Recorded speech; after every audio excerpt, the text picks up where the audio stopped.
سیدنا زکریا علی نبینا علیہ الصلوۃ والسلام اللہ کے نبی گزرے. کون ہے؟ اللہ کے نبی. ان کی کفالت میں تھی حضرت مریم سلام اللہ علیہ. زکریا اللہ کے نبی ہیں اور مریم سلام اللہ علیہ اللہ کی نبی، اللہ کی ولیہ. مریم اللہ کی ولیہ، زکریا اللہ کے نبی. قرآن کہتا ہے کلما دخل علیہا زکریا المحراب، کہ جس وقت زکریا علیہ نبینا علیہ الصلوۃ والسلام مریم کے پاس حاضر ہوئے، ان کے کمرے میں آئے، وجد عندها رزقا، تو ان کے پاس انہوں نے رزق دیکھا، پھل دیکھے بے موسم. قال یا مریم انا لکی ھذا، انہوں نے کہا مریم یہ کہاں سے آ گیا؟ اس کا تو ابھی موسم نہیں، دروازہ بند تھا، اندر کون آ گیا؟ قالت ہوا من عند اللہ، مریم سلام اللہ علیہ نے کہا کہ یہ سارا جو کچھ آیا ہے یہ مجھے میرے اللہ نے دیا ہے.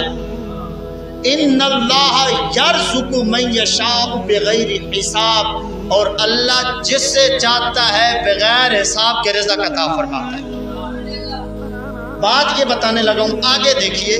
جس وقت حضرت زکریا علیہ نبینا علیہ الصلوۃ والسلام نے وہاں رزق دیکھا کہ یہاں اللہ کی رحمت نازل ہو رہی ہے، فرمایا ہنالک دعا زکریا ربا، اسی جگہ پر کھڑے ہو کر حضرت زکریا علیہ نبینا علیہ الصلوۃ والسلام نے رب سے دعا کی. اسی جگہ جہاں دیکھا کہ رحمتیں نازل ہو رہی ہیں، جہاں دیکھا اللہ نے رزق کی بارش کی ہے، جہاں دیکھا مریم سلام اللہ علیہ رہتی ہیں، اسی جگہ اللہ رب العزت سے دعا کی. ہنالک دعا زکریا ربا، اے اللہ قال ربی ہب لی من لدنک ذریۃ طیبہ، کہ یا اللہ جو تو نے پھل دیے ان کا موسم نہیں، تو نے بے موسم پھل دیے مریم کو، یہ تیری ولیہ ہے. اسی جگہ پر کھڑے ہو کر میں تجھ سے دعا کر رہا ہوں، بے شک میں بوڑھا ہو چکا ہوں، اب موسم نہیں رہا کہ مجھے تو اولاد دے، میری بیوی بوڑھی، میں بوڑھا، اب اولاد ہو نہیں سکتی، موسم گزر گیا، لیکن تو بے موسمہ پھل دے سکتا ہے تو بے موسمی اولاد بھی دے سکتا ہے. مولا اسی جگہ کھڑے ہو کے میں تجھ سے مانگ رہا ہوں، اے بے موسم پھل دینے والے، آج مجھے بے موسمہ بھی پھل عطا فرما، مجھے بھی اولاد نصیب فرما. اسی وقت اعلان ہوتا ہے اے زکریا ہم تجھے بچے کی بشارت دیتے ہیں. طارق صاحب سمجھنے کی بات ہے، اتنا عرصہ کیا زکریا علیہ الصلوۃ والسلام نے دعا نہ مانگی ہوگی؟ پہلے قبول کیوں نہ ہوئی اور آج کیوں ہوئی؟ یہ صرف قرآن پڑھ رہا ہوں، کچی پکی روٹی نہیں پڑھ رہا، کہ زکریا اللہ کے نبی ہے اور دعا مانگی جا رہی ہے اللہ کے ولیہ کے پاس. مجھے یہ بتاؤ ولی اعلیٰ ہوتا ہے یا نبی اعلیٰ ہوتا ہے؟ بولو. نبی اعلیٰ ہوتا ہے، ولی اس سے ادنا ہوتا ہے. اعلیٰ ادنا کے مقام پر دعا کیوں مانگ رہا ہے؟ کچھ سمجھایا جا رہا ہے، کچھ سکھایا جا رہا ہے کہ لوگوں سیکھو. ولی نبی کے در پہ جا کر دعا مانگتا تو یہ جواز ثابت ہو جاتا کہ جائز ہے، سنت نہ بنتا. ہمیشہ سنت وہ کام بنتا ہے جو اللہ کا نبی کرے. تو نبی نے ولی کے در پہ آ کے دعا مانگ کے بتائی لوگوں میں نبی ہو کر ولیوں کے در پہ آ کے دعا مانگ رہا ہوں، تم تو عام لوگو، میری سنت یاد رکھنا. ولیوں کے در پہ جا کے دعا مانگنا یہ کوئی عام کام نہیں، یہ نبیوں کی سنت ہے. کس کی سنت ہے؟ نبیوں کی سنت ہے. مانگی دعا اور پھر اللہ نے قبول بھی فرمایا. پھر اللہ نے قبول بھی فرمائی۔ یہ اپنا عقیدہ تھوڑا صاف کریں، واضح کریں، کلیئر کریں، لوگوں کی باتوں میں نہ آئے بھائی وہاں کیا پڑھا ہے، یہ پڑھا ہے بتا رہا ہوں۔ پھر سنیے ایک اور دعا سناتا ہوں۔ حضرت موسیٰ علیہ نبینا علیہ الصلوۃ والسلام، ہمارا درس بھی چل رہا ہے آج کل صبح کا، 15واں پارہ ہے، سورہ کاف ہے۔ حضرت موسیٰ علیہ الصلوۃ والسلام نے ایک دن لیکچر دیا، لوگوں کو خطاب کیا لوگوں سے۔ لوگوں نے پوچھا موسیٰ اس وقت ساری دنیا میں، سارے جہان میں آپ سے بڑا بھی کوئی عالم ہے؟ حضرت موسیٰ نبینا علیہ الصلوۃ والسلام نے فرمایا نہیں، اس وقت ساری کائنات میں مجھ موسیٰ سے بڑا کوئی عالم نہیں۔ اسی وقت آرڈر آ گیا، موسیٰ نہیں، ایسی بات نہیں، تیرے سے بڑا بھی کوئی عالم ہے۔ آپ پھر تھوڑی توجہ کیجئے گا، تیرے سے بڑا بھی کوئی ہے۔ عرض کی مولا کہاں رہتا ہے، کون ہے؟ فرمایا ہے، اس کا نام خضر ہے۔ کہاں رہتا ہے؟ فرمایا اس جگہ رہتا ہے جہاں دو دریا اکٹھے ہوتے ہیں۔ نشانی کیا ہے؟ فرمایا نشانی یہی ہے کہ جس جگہ پر مردہ زندہ ہو جائے وہاں وہ رہتا ہے۔ بڑی توجہ کیجئے، یہ قرآن بیان کر رہا ہوں، قرآن کا ترجمہ کر رہا ہوں، اگر شک ہو قرآن کھول لیں، ہو بہو قرآن اسی طرح بیان فرما رہا ہے۔ قرآن نے جگہ نہیں بتائی کہ غازی آباد ہے، نوری مسجد ہے، کریانہ سٹور سامنے ہے، نہیں، فلاں جگہ ہے، جگہ نہیں بتائی۔ اللہ نے اپنے ولی کی نشانی بتائی کہ جس جگہ رہتا ہے اس کی نشانی یہ ہے کہ وہاں مردہ زندہ ہو جاتا ہے۔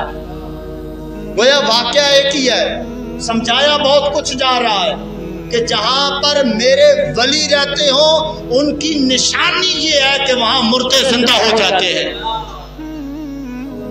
مردے وہاں زندہ ہو جاتے ہیں۔ وہ چاہے کوئی بھی مردہ ہو، جسم مردہ ہو تو وہ زندہ ہو جاتا ہے، اگر دل مردہ ہو تو ان کی صحبت میں جاؤ تو دل بھی زندہ ہو جاتا ہے۔ یہ نشانی بتائی۔ پھر قرآن کہتا ہے حضرت موسیٰ علیہ نبینا علیہ الصلوۃ والسلام چل پڑے، اپنے خادم کو بھی ساتھ لیا، ایک چٹان پہ آپ نے پڑاؤ کیا، وہاں وضو کیا، وضو کرنا تھا، وضو کیا تو وہ آب حیات کی چھینٹیں، جہاں خضر علیہ نبینا علیہ الصلوۃ والسلام رہتے تھے وہاں کی چھینٹیں اس مچھلی پہ پڑی۔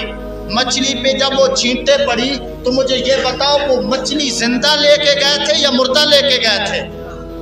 مردہ لے کے گئے تھے۔ یاد رکھنا اور یاد رکھنا، یہ مچھلی لے کے گئے تھے کھانے کے لیے۔ کس کے لیے؟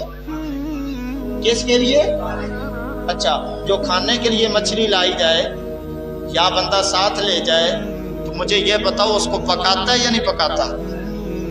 اس کا مطلب یہ ہے کہ وہ مچھلی صرف مردہ نہیں تھی بلکہ پکی ہوئی بھی تھی، بلکہ اچھا مجھے یہ بتاؤ کہ ویسے ہی پکا دیتا ہے یا کاٹتا بھی ہے؟ سمجھیے یار، اس کا مطلب یہ ہے کہ اس کے ٹکڑے بھی تھے، ٹکڑے تھے، لیکن جس وقت اس کے اوپر پانی پڑا قرآن کہتا ہے وَاتَّخَذَ سَبِيلَهُ فِي الْبَحْرِ سَرَبًا، اس کے اوپر پانی پڑنا تھا کہ مچھلی زندہ ہوئی اور سمندر میں ایک میدان کی خاطر چلی اور اس میں اپنا راستہ بنایا، محراب کی طرح راستہ بناتی جا رہی تھی اور سمندر میں دوڑتی جا رہی تھی، چلی گئی۔ پھر یہ وہاں سے چلے آگے گئے تو حضرت موسیٰ علیہ نبینا علیہ الصلوۃ والسلام نے حضرت خضر علیہ السلام کو کہا کہ ہمیں تھکاوٹ ہو گئی، کھانا لاؤ۔ وہ بھونی ہوئی مچھلی کہاں ہے؟ اس سے یہ بھی ثابت ہو رہا ہے کہ مچھلی زندہ نہیں تھی، ساتھ بھونی ہوئی تھی، پکی ہوئی تھی، تو اس لیے تو کہا کہ وہ لاؤ کھانا۔ حضرت یوشع بن نون نے کہا کہ حضور وہ تو فلاں جگہ جب ہم پڑاؤ کر رہے تھے تو وہ زندہ ہوئی اور چلی گئی، مجھے پتہ نہیں چلا، آپ کو بتانا یاد نہیں رہا، شیطان نے مجھے بھلا دیا۔ آگے سے جو موسیٰ علیہ السلام نے فرمایا سنیے، فرمایا جس جگہ وہ زندہ ہوئی تھی ہم اسی کی تلاش میں نکلے تھے اور ہم نے کہیں نہیں جاننا، جہاں وہ زندہ ہوئی پھر واپس آئے اسی جگہ پر جہاں پر مچھلی زندہ ہوئی تھی، وہاں قرآن کہتا ہے فَوَجَدَا عَبْدًا مِّنْ عِبَادِنَا آتَيْنَاهُ رَحْمَةً مِّنْ عِندِنَا وَعَلَّمْنَاهُ مِن لَّدُنَّا عِلْمًا، وہاں انہوں نے اللہ کے بندوں میں سے ایک بندہ پا لیا۔ پھر آگے ساری ڈیٹیل بیان کی جا رہی ہے۔ اب مجھے یہ بتائیے کہ حضرت موسیٰ علیہ نبینا علیہ السلام نبی ہیں اور خضر علیہ السلام اللہ کے ولی ہیں۔ کون ہے؟ ولی۔ اس میں اختلاف ہے، بعض نے کہا ہے کہ خضر علیہ نبینا علیہ السلام بھی اللہ کے نبی ہے، بعض نے کہا ہے کہ یہ ولی ہے، لیکن زیادہ علماء اس طرف گئے، فقہاء اس طرف گئے کہ وہ اللہ کے نبی نہیں بلکہ ولی ہیں۔ چلو اسی کو تسلیم کر لیا کہ اللہ کے نبی ہیں، ولی نہیں مانتے، نبی مان لیتے ہیں۔ پھر یاد رکھنا اولو العزم رسول ہیں حضرت موسیٰ علیہ نبینا علیہ السلام، حضرت نوح علیہ السلام، حضرت ابراہیم علیہ السلام اور نبی کریم علیہ السلام۔ مقام ہے پھر نبیوں میں بھی، نبیوں میں موسیٰ کا مقام اعلیٰ اور خضر علیہ نبینا علیہ السلام کا مقام ادنا، اعلیٰ ادنا کی طرف آ رہا ہے، حالانکہ ادنا اعلیٰ کی طرف جاتا ہے، لیکن یہاں معاملہ الٹ ہے۔ آپ کو اور مجھے بتانے کے لیے کہ لوگوں میرا نبی ہو کر ولی کی طرف جا رہا ہے، تم تو میرے محبوب کی امت ہو، یہ تمہارے لیے سنت بنا رہا ہوں۔ ولیوں کے مقام پر جانا یہ کوئی عام فعل نہیں، یہ میرے نبیوں کی سنت ہے قیامت کی صبح تک۔ پھر اور واقعہ کوٹ کرتا ہوں، بات ختم کر رہا ہوں، وقت مختصر ہے۔ حضرت یوسف علیہ السلام، آپ کے والد یعقوب علیہ السلام کی آنکھوں کی بینائی چلی گئی۔ آپ ساروں نے واقعہ سنا ہوگا، یہ آج 3 باتیں کی اور تینوں قرآن میں ہیں۔ ان کی بینائی چلی گئی، جب بینائی چلی گئی تو کیا کیا؟ بھائیوں نے بتایا یوسف کو کہ یوسف ہمارے والد صاحب کی آنکھوں کی بینائی چلی گئی، آپ کے غم میں روتے رہتے ہیں، ہر وقت پریشان رہتے ہیں، تو آپ نے کیا کہا؟ آپ نے فرمایا کہ یہ میری قمیض لو، میرے والد کی آنکھوں پہ لگانا، اللہ بینائی واپس کر دے۔ اذهبوا بقمیصی ھذا فألقوا علی وجہ ابی یأتی بصیرا۔ قرآن کہہ رہا ہے، وقت مختصر ہے ورنہ ایک ایک آیت کوڈ کرتا، اس کو قرآن بیان کر رہا ہے کہ لے جاؤ میری قمیض۔ اچھا دعا نہیں فرمائی، دعا یا اللہ واپس کر دے، یا اللہ تو کریم ہے، نہیں، فرمایا میری قمیض لے جاؤ۔ کچھ تو سکھانا چاہ رہا ہے قرآن اور کچھ تو سکھانا چاہ رہا ہے اللہ کا نبی کہ لوگوں یہ جو چیزیں نیک بندوں کے ساتھ مس ہو جاتی ہیں، وہ نیک بندے تو دور رہے، وہ تو افضل و اعلیٰ ہے۔ جو چیزیں ان کے ساتھ مس ہو جائیں ان کی اتنی عظمت و فضیلت ہوتی ہے، اگر بیماروں کو وہ چیزیں لگ جائیں اللہ ان کے ذریعے شفا عطا فرما دیتا ہے۔ پھر وہی کپڑا حضرت یعقوب علیہ نبینا علیہ السلام کی آنکھوں پہ لگا۔ بے شک جو مرضی قرآن اٹھائیں، جو مرضی تفسیر اٹھائیں، ہر مفسر یہی کہے گا کپڑے کی لگنے کی دیر تھی، اللہ رب العزت نے آنکھوں کی بصارت عطا فرما دی۔